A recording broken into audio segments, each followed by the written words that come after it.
বরাক দর্পণ studio. নমস্কার, news Barak দর্পণ studio থেকে সবাইকে আবারও শুভ সন্ধ্যা। আজকের গুরুত্বপূর্ণ খবর, কাছাড়ের অসম মণিপুর সীমান্তে জিরিকাটের ডিংলাং বস্তিতে গুলি চালানোর ঘটনায় সামনে এসেছে। মাদক মাফিয়ার গুলিতে আহত পুলিশ। মাদক বিরোধী অভিযানের সময় পুলিশের উপর লক্ষ্য করে গুলি চালানো হয়। আহত পুলিশ কর্মীর নাম শরীফ হোসেন কাজী বলে জানা গেছে। সংকটজনক অবস্থায় তাকে হাসপাতালে ভর্তি করা হয়েছে। আজ সকাল 11টায় রাজ্যপালের সঙ্গে সাক্ষাৎ করবেন অসমের মুখ্যমন্ত্রী ডক্টর হিমন্ত বিশ্ব শর্মা এবং পদত্যাগপত্র প্রদান করবেন। মুখ্যমন্ত্রী পদত্যাগের সঙ্গে সঙ্গেই ভেঙে যাবে পঞ্চদশ অসম বিধানসভা। তারপর গঠিত হবে ষোড়শ অসম বিধানসভা। মুখ্যমন্ত্রী মমতা ব্যানার্জির বাসভবন থেকে অতিরিক্ত নিরাপত্তা বাহিনী প্রত্যাহার করা হয়েছে। পশ্চিমবঙ্গে তৃণমূল কংগ্রেসের শোচনীয় পরাজয়ের পর এই সিদ্ধান্ত নিয়েছে প্রশাসন। রাজ্য প্রশাসন অতিরিক্ত নিরাপত্তা ব্যবস্থা সরিয়ে দিয়েছে। Z+ নিরাপত্তার অতিরিক্ত অংশ প্রত্যাহারের সিদ্ধান্ত নেওয়া হয়েছে। আজ ভোর থেকেই এই ব্যবস্থা কার্যকর করা হয়েছে। অভিষেক ব্যানার্জির কার্যালয়েও বাসভবন থেকে অতিরিক্ত নিরাপত্তা বলয় তুলে দেওয়া হয়েছে।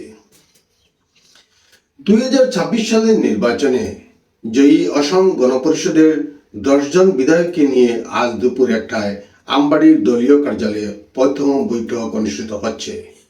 বৈঠকে অতুল বরা, কেশব মহন্ত ও বিজেপির দিলীপ শইকিয়া উপস্থিত থাকবেন।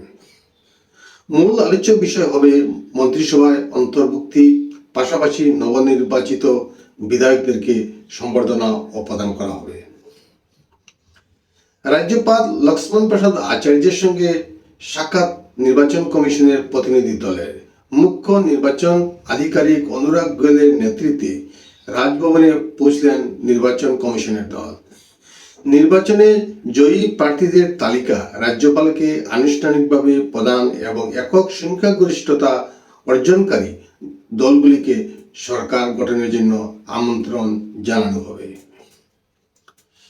পশ্চিমবঙ্গ বিধানসভা নির্বাচনে বিজেপির ঐতিহাসিক জয়ের পর রাজ্যের পরবর্তী মুখ্যমন্ত্রী হিসাবে শুভেন্দু অধিকারীর নাম সবচেয়ে বেশি আলোচনায় রয়েছে। তিনি বর্তমান মুখ্যমন্ত্রী মমতা ব্যানার্জিকে বড় ব্যবধানে পরাজিত করেছেন। সরকার গঠনের বিষয়ে আলোচনা করতে শুক্রবার কলকাতাতে বিজেপির বিধায়ক দলের গুরুত্বপূর্ণ বৈঠক হবে। এই বৈঠকে শুভেন্দু অধিকারী বিধায়ক দলের নেতা নির্বাচিত করা হতে পারে। সূত্র অনুযায়ী রাজ্য বিজেপির সভাপতি শ্রমিক ভট্টাচার্য তার নাম প্রস্তাব করবেন এবং কেন্দ্রীয় স্বরাষ্ট্রমন্ত্রী অমিত শাহ আনুষ্ঠানিকভাবে ঘোষণা করতে পারেন। এর মাধ্যমে পশ্চিমবঙ্গে প্রথমবারের মতো বিজেপি সরকার গঠনের পথ পরিষ্কার হবে।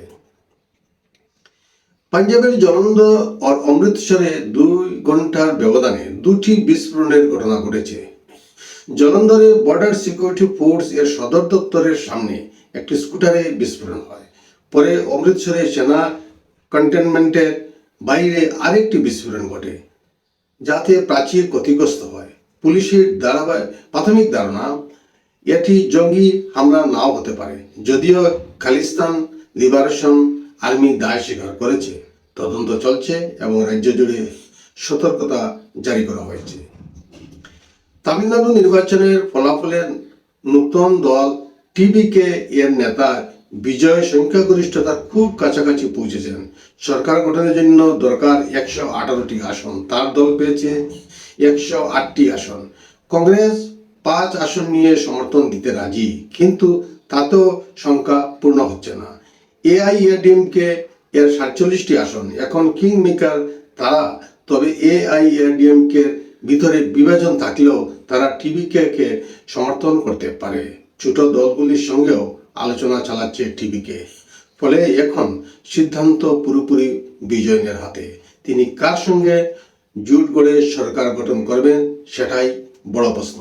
আজকের প্রতিবেদনে এখানেই সংক্ষিপ্ত বিরতি টানছি। সবাইকে আবারও শুভ সন্ধ্যা জানিয়ে বিদায় নিচ্ছি। নমস্কার।